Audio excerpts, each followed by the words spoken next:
Hello, greetings. Dr. Graves here, closing out the weekend of the Metabolic Health Summit. So this is my high-tech studio, so thanks for tuning in. And wow, what a weekend. It started last Thursday and closed out today, Sunday. So I already did a quick summary earlier in the video about physical performance, and so I am not going to talk about that. I want to cover the afternoon's discussions, and of course got some ideas about how to integrate this better with patients and myself. And this is an evolving science as we learn more and more. And so this afternoon we heard from Andrew Kutnick, who's a nutritionist and researcher really down at the University of South Florida with Dom D'Agostino, and or has worked with him. And his focus, he's actually personally a type 1 diabetic, and he's an avid researcher as well, has done a number of work, but especially in the type 1 diabetes, that's what he was discussing. And so that's an interesting topic because there's been a lot of awareness about using the ketogenic diet for a number of different conditions.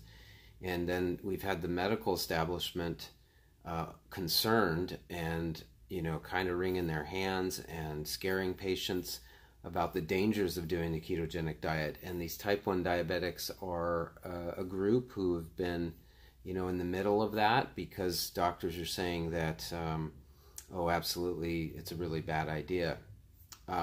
What I conclude, though, can conclude from the research I've read, and plus the talks today, is that there is, it really makes sense when we look at the physiology and the science and the studies. There is volumes of data and cases of the benefits of the ketogenic diet. Now, we already talked about earlier in the weekend about type 2 diabetes. And so type 1 diabetes, of course, these are often onset as young people or children, and it's where the pancreas loses its ability to make insulin at all. And so it does not begin with insulin resistance and weight gain. It's typically weight loss, and it's life-threatening, obviously, if you lose pancreatic function and you do not get the insulin going and replaced. So, if any of you have known someone who has type 1 diabetes, you know that there is an ongoing process of constant monitoring of blood sugar and then administering and taking various forms of insulin throughout the day. And this is quite the ordeal. These kids get trained to do this. Parents need to do that with them.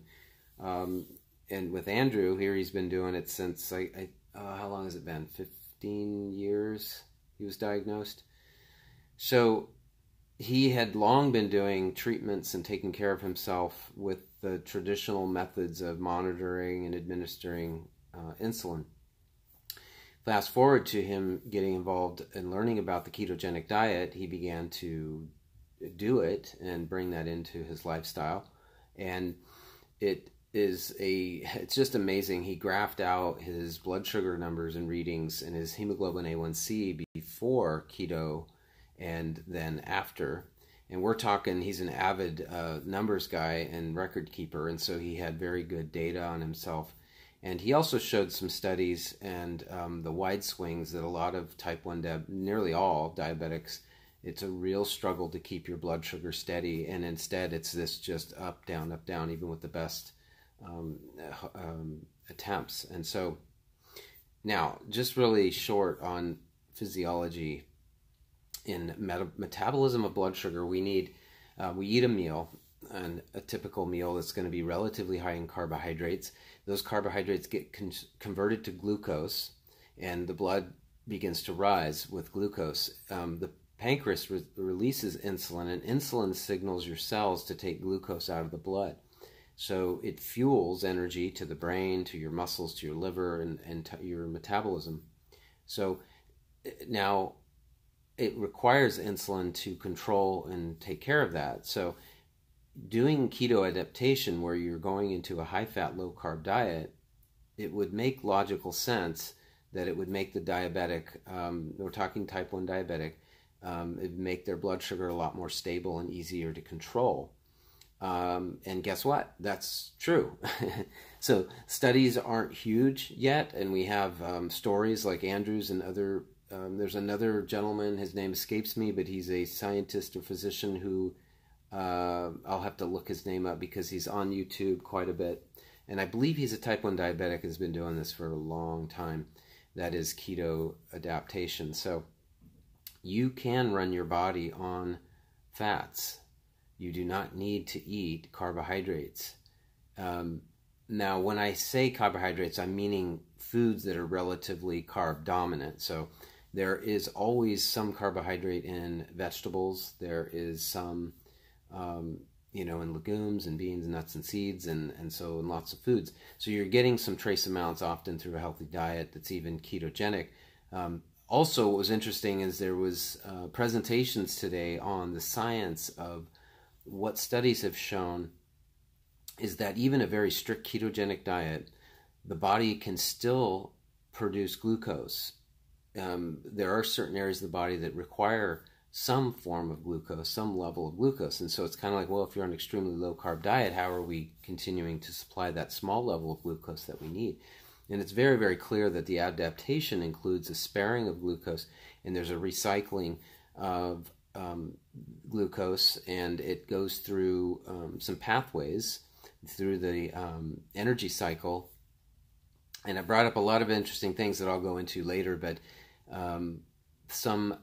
for instance, the glycerol backbone of fatty acids, when you eat fats, there's a molecule in there called a glycerol, and it is released when you burn fats. Well, that glycerol can fuel into gluconeogenesis, or the formation of glucose from other molecules.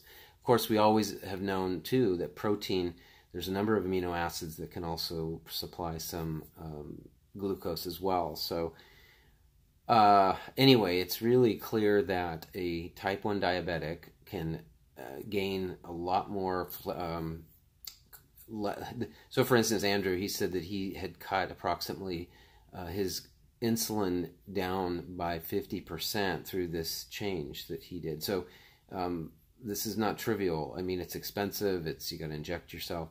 And so he literally is able to, and of course he had a lot of other health benefits from doing that. So anyway, that's good. Some anecdotal things that I've heard, and a couple of type 1 diabetics that I actually have worked with. They've been able to do various types of low-carb diets, and the challenge for us all is to be able to stick with that. And that, I'll just kind of wrap up with the mention that among other speakers, we had Suzanne Ryan of Keto Karma fame. I only discovered her a few months back, and her story, and she was there, very inspirational. She actually discovered the ketogenic diet just a little while, what was that? I figured it out. It was about 6 months before I did. And her story is just heart-wrenching in that she, just her entire childhood to adult life was overweight and obese, got to the point of being married with a young child, and she had tried every diet under the sun. And so it was a really personal story of her journey. She's got a website, of course, and her Facebook and blogs. She has a book that came out, Keto Karma. She's been on a lot of the talk show circle, and she, just amazing human being in that she finally, with the ketogenic diet, and as well as, and she talked a lot about this, is finding your reason and dealing with the emotional and psychological aspects of eating and the inevitable issues that keep us kind of locked into our way of doing things in the past. And so I invite you to find her YouTube channel and watch that. She documented her journey, and it's pretty inspirational. She said that really the change happened when a friend of hers, a son died. He had a genetic disorder. I think he was like 2 years old, and there was going to be a run for raising money for the condition that he had passed away of. And anyway, and so she went to go do that, and she had failed so many diets, and then that led her to try the ketogenic diet and to really begin the emotional work and spiritual work in her to self-love and to begin to make a difference. And so anyway, great weekend, great round of talks, and I will be just digesting all this and going through some of the companies and people that I've learned about and options. So hey, thanks for watching, and I hope to update you soon. So comments, questions, put them below, and give me a thumbs up. Thanks a lot.